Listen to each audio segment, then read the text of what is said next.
চলো আজকে আমরা একটু নতুন অন্যরকম ভিডিও দেখি। আজকে আমরা বানাবো টিপের পাতার পকোড়া। হ্যাঁ, টিপের পাতার পকোড়া? এই তোমরা ভিডিওটা দেখার আগে সাবস্ক্রাইব করে দিও কিন্তু, ঠিক আছে? তো চলো ভিডিওটা দেখা যাক। সবার আগে টিপের পাতাগুলো এইভাবে ছিঁড়ে নিতে হবে। হ্যাঁ হ্যাঁ, তারপর? এই যে এইরকম দেখে নাও তোমরা। আমি ভাবছি এরা যে টিপের পাতা দিয়ে পকোড়া বানাবে, এই পকোড়া খাওয়ার পরে আবার সকালবেলা কি পটি দিয়ে কি পকোড়া বেরোবে, টিপের পাতার পকোড়া? সবার আগে টিপের পাতাগুলোকে ভালো করে ধুয়ে নিতে হবে। এর মধ্যে দেখো, ও এটাকে আবার ধুতে হবে? আমি তো ভেবেছিলাম যে হয়তো না ধুয়েই বানাবে। তো যাও ধুয়ে নাও। মাথা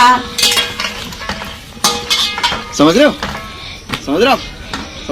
এ বাবা, এটা আবার কোন ধরনের ধোয়া?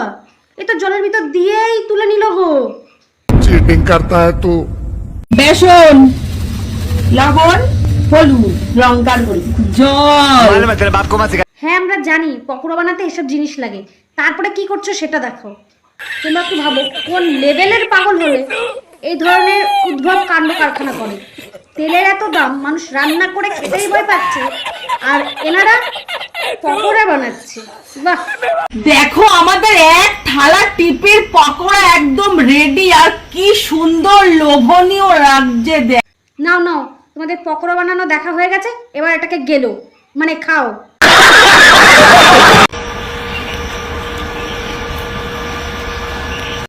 এই তুমি শুধু বেসন খাচ্ছ কেন? টিপের পাতাটাকেও খাও, টিপগুলোকেও খাও। শুধু বেসন খেলে কি হবে?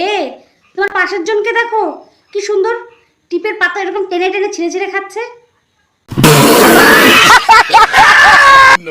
শালা কত রকমের পাগল দেখতে হবে রে ভাই।